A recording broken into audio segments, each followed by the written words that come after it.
after such beauty is nearly impossible. I think I understand for the first time the children's prayer. Now I lay me down to sleep. All my dreams of greatness keep. Should I die before I wake? Please my soul this choir take. What a great dream to be taken by this choir to eternity. But in a more humble atmosphere, I have to say that I last stood in this museum, the grateful beneficiary of the generosity of your predecessor, Madam Director. This was in 1998, and I had worked for several years on a show with Franz West, the late great artist of Vienna and the great friend. And this museum invited for the first time us, me as curator, Franz's, of course, artist, to place his objects among the other great objects in this museum as a kind of first step towards contemporary art. He was the first artist I understood to be invited to be in the museum. That's correct. So, of course, we were excited and proud, and we actually were standing by the stairway in front of the marble statue that, Marina, you and I looked at earlier with such terror. And there seemed to be masses and masses and masses of people outside the doors. And I was already interested and concerned that Vienna would have such an active contemporary art public. And then when the doors opened, literally thousands of people pushed in, even dangerously pushing against each other, and came up, and I said, Franz, this is amazing, you know. He said, yes. And then as we backed off, we started walking together through the museum to see how the installation was being appreciated. We were both a little worried that this novel intrusion would be badly received. But far from it, people were literally kneeling in front of some of the paintings and sculptures and his chairs and his objects and the Pashtuk and everything.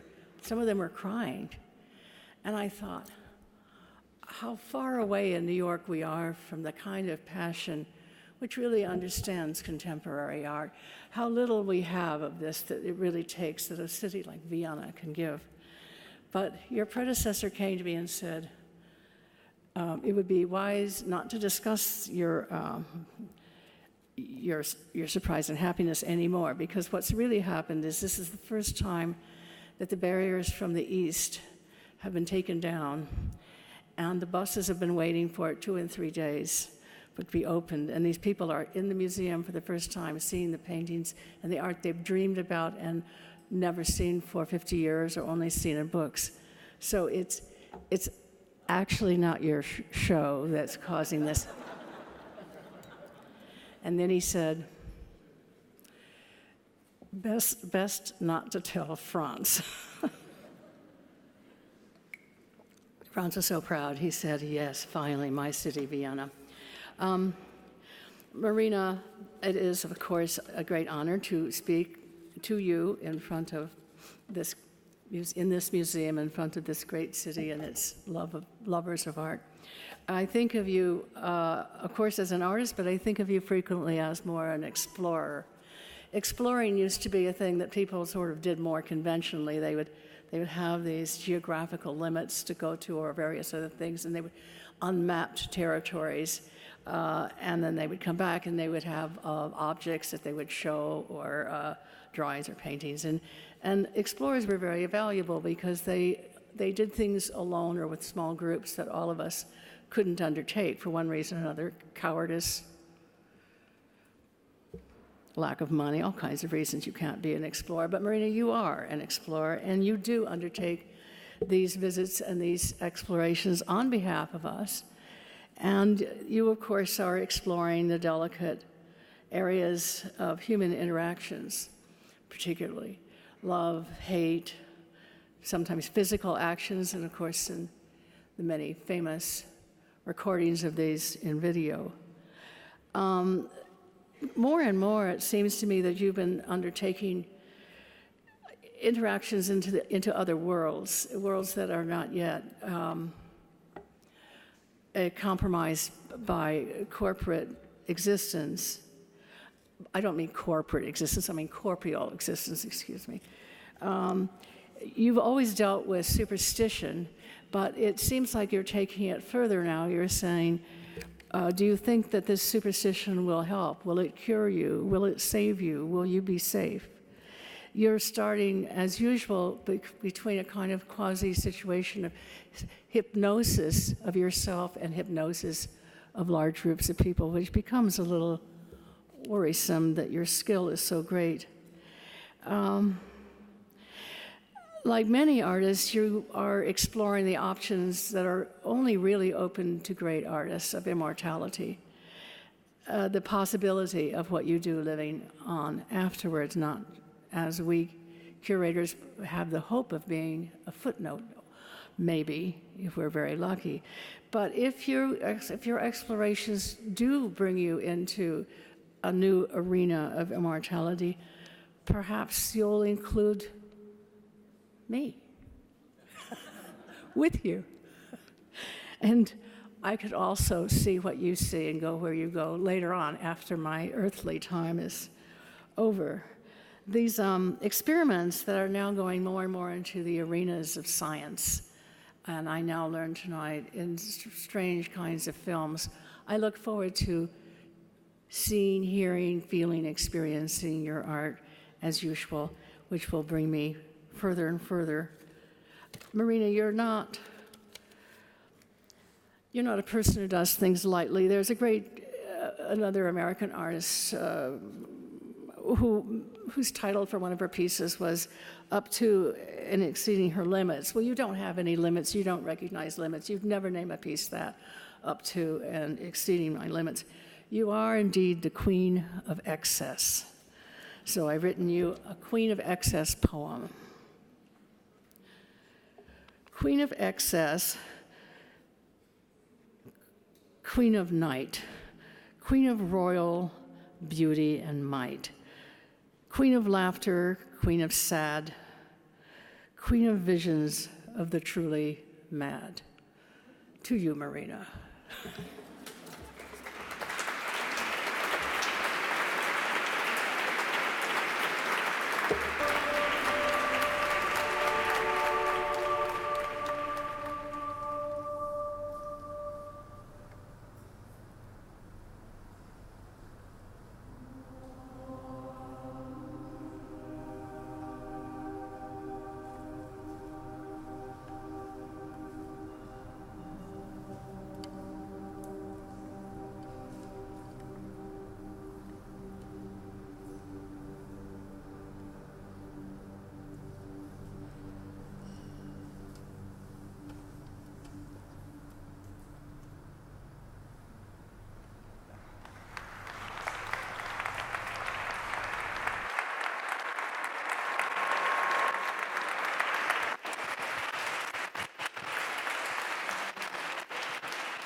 Which I love about Vienna, you really have the most glamorous way to present things.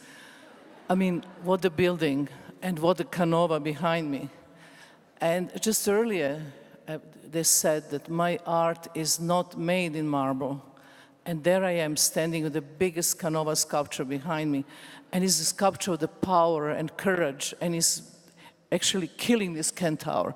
And I was just thinking, oh my God, but I'm Sagittarius, I'm actually Centaur. But but this is really the mythology. But here is life. So, to get such an award, it's so much responsibility. And the really weight stays on me that I deserve it and I can, prove in the future. So my work is not material art, it's immaterial art. And it's difficult. it's difficult, to do things I've been doing for the last 50 years, but I could not do it any other way. For an artist, it's very important to find his tools, what actually is working for him, how to express his ideas. Canova find the marble, Michelangelo find the marble, the Leonardo find the canvas, the Franz West found the different ways of working with installations. Haneke, the great filmmaker who is here, he found the film. But for me, I was so lucky that very early stage of my life, I found working with my body. This old professor from art who said to me a long time ago, you have to be very lucky if you find one good idea and just stick to this good idea for your entire life. And my good idea was really to work with the body, work with emotions, especially emotions. It's such a kind of hard thing to work with emotions because you have to be vulnerable, in the same time strong, and in the same time humble to your work and to the public you're reaching. And in the beginning, it was so difficult. In the beginning, I had 10 people of public, mostly my friends, and then was 50, and then 20, 100 was like a huge crowd. And then public become larger and larger and larger, and responsibility become bigger and bigger and bigger. And the work went through different stages of development. Beginning was really understanding what body is. For me and for many artists on body art in those periods, the blood was a color and the razor blade was a pencil. And we want to know what is the body, how it looks like cutting the body, what is all there, how we can push our mental and physical limits as far as we can go. And I done all this in the 70s, till about beginning of 80s. And then, somehow everything changed. Performance was not so much fashionable in those days, and the dealers and art market was not into sell. So everybody wanted this crazy performance artists go back to the normal production, and the entire field of performance was abandoned. But I never actually left. I continue working through the 80s and 90s and 20, and now we are 21st century, and I'm still working. And this is 50 years of career. And 50 years of being in a difficult situation when performance was nobody art. Performance was just nobody territory. It was really criticized for everybody. And later on, I put entire attention to the idea that performance become mainstream art, to really be accepted in museums and as a real form of art, same like video or photography. And, and somehow we succeed when I'm there. But then, obligation become bigger because it was really important. It's not enough to give experience to the public of me performing, but what about public? Public become my main inspiration and main tool. How we can teach public actually and train public to experience what I'm experiencing. And this is how was born my institute, and then obligations became even deeper. And then is all this new generation of young artists that we have to support and teach and learn. So I'm so lucky that standing here with this award that I can say today that my biggest public is very, very young generation of artists and young generation of public. Every time I give a speech and I say, who is the youngest? They told me 12 years old, 13, 14, 15, 16. And just a few days ago in Bonn, somebody was a kid 8 years old. I said, okay, this is going too far. But it's really the future what we are talking about. And what is the responsibility of an artist today? I always believe that artists have to be servant of society. Before was servant of the church, or servant of the aristocrats and king. But today, really, we have to serve. We have to be there, available. And we have to create situations that open certain horizons. It's not that art can change life, but art can actually bring consciousness and change the way how you look to the things. And that changing consciousness and looking differently, it's the real duty of an artist.